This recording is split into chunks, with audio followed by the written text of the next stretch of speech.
أعوذ بالله من الشيطان الرجيم بسم الله الرحمن الرحيم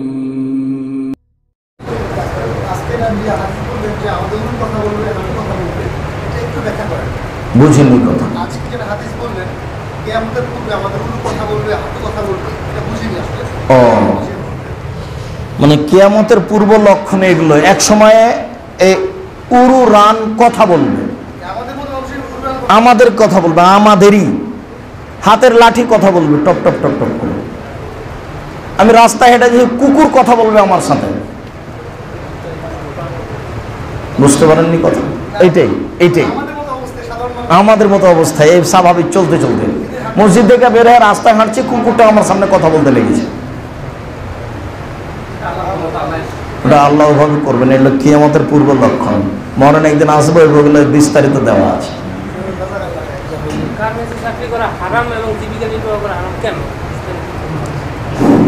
গার্মেন্টসের চাকরি কেন হারাম, কেন জীবিকা নির্বাহ হারাম? তুমি নিজেই দেখো কে চালায়, কিভাবে চলে, পরিচালনা কে করে, সমস্যা কোথায় আছে। মহিলাকে উপার্জন করতে হবে, ওখানে হাজার হাজার নারী কেন, লক্ষ্য উদ্দেশ্য কি?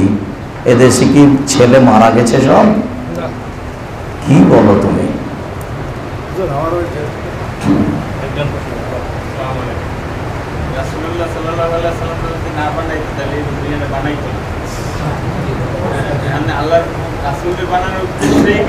ওনার জিজ্ঞাসা হলো যে আল্লাহকে না বানালে তো পৃথিবী বানাতেন না, রাসূলুল্লাহ সাল্লাল্লাহু আলাইহি ওয়াসাল্লামকে না বানালে পৃথিবী বানাতেন না। এটা মিথ্যা কথা। অনেক নবী, ওনাকে বানানোর সাথে দুনিয়ার কি সম্পর্ক? উনি একজন নবী, শেষ নবী। ওই কথাটাই মিথ্যা। রসুলকে সৃষ্টি না করলে পৃথিবী সৃষ্টি করতেন না, এটা জাল হাদিসের একটি। জি, কে জানো? কথা শেষের দিকে চলে এসে আমি ক্লান্ত বোধ মনে করছি। একটা বৈঠক, 4 রাকাত ফরজ নামাজে 2টা বৈঠক। যদি কেউ 1 রাকাত ছেড়ে দেয় তাহলে বৈঠক হচ্ছে 3টা। 3 নাম্বার বৈঠক কি তাশাহুদ, দরুদ, মাসুরা সবাই সব পড়বে। জিজ্ঞাসা হলো যে বৈঠক 3টে যদি হয়ে যায়, অত দূর যাবো কেন? সালাত শেষের দিকে বৈঠক আছে, আমি এসেছি, আমি এসে বৈঠকে বসলাম, আমি এখন কি করব? আত্মাহিত পড়ে বসে থাকবো না সালাম পর্যন্ত বলতেই থাকবো? সালাম পর্যন্ত বলতেই থাকবে।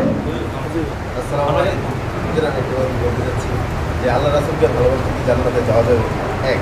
দ্বিতীয় প্রশ্নটা হচ্ছে যে আমি আল্লাহ রাসূলকে ভালোবাসবো, কিভাবে ভালোবাসবো? কোন নিয়মে? এই যে তুমি দাড়ি ছেড়ে দেবা, নিয়মটা কি? একটা নিয়ম আছে? কোনো নিয়ম নাই, কর্ম করার নিয়ম। ডান হাতে পানি খাবা, বিসমিল্লাহ বলে খাদ্য খেতে হবে, পেশাব পায়খানে দোয়া পড়ে ঢুকতে হবে। নীতি পালন করা ভালোবাসা। ও তো আর নাই যে দাওয়াত খাওয়াবো। আমি জিনিসটা তো ওইটা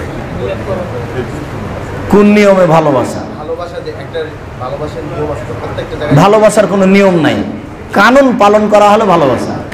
বুঝাতে পারলাম না। আল্লাহ রাসূলকে কি ভালোবাসে জান্নাতে যাওয়া যাবে? ওই ভালোবাসা মিথ্যা কথা, এটা ভালোবাসা না। না না, আমি কেন তোমাকে বুঝাতে পারি না?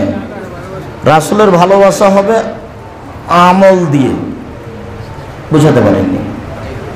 মসজিদে ঢুকলে দোয়া পড়তে হবে, বের হলে দোয়া পড়তে হবে, শুইলে দোয়া পড়তে হবে, পেশাবখানে দোয়া পড়তে হবে, বের হলে দোয়া পড়তে হবে, মিথ্যা কথা বলতে হবে না, ঠকাতে হবে না, জুয়া চুরি করতে হবে না।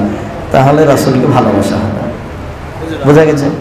কথার শেষের দিকে হুজুর, মানে এই যে আপনি তো বলেন যে মানে নামাজের ভিতরে এইভাবে নাকি আঙ্গুল লড়াইতে হবে মানে সবসময় বলতেছে যে এটা লড়াইতে না। আপনি যদি লড়াইতে ইচ্ছে করেন 5 জায়গায় লড়াবেন, আল্লাহ নাড়ালে কোনো সমস্যা নেই। আর হুজুর আমি যতটুকু জাকির নাকি নামাজ দেখছি মানে এই যে ইউটিউবে, তোমাকে অত জিজ্ঞাসা করতে হবে না কারোর কথা বলে। তুমি বলো যে আঙ্গুল কি করতে হবে, লোকের কথা কি বলার তোমার প্রয়োজন? আঙ্গুল সর্বদা নড়বে, একবার উঠানোর কোনো ভুয়া হাদিসও নেই। কথা শেষ। শুকরিয়া। জাযাকুমুল্লাহ খাইর।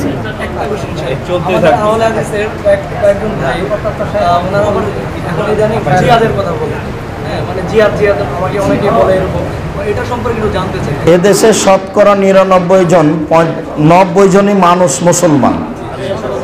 তার মধ্যে 999 জন, 899 জনই হলো মানে সালাত আদায় করে না, যাকাত দেয় না, তো এরা সবাই কাফের। তাহলে ওই 899 জন মানুষকে হত্যা করে একজন দিয়ে দেশ চালায় বেকুফ। এর নাম জেহাদ নাকি?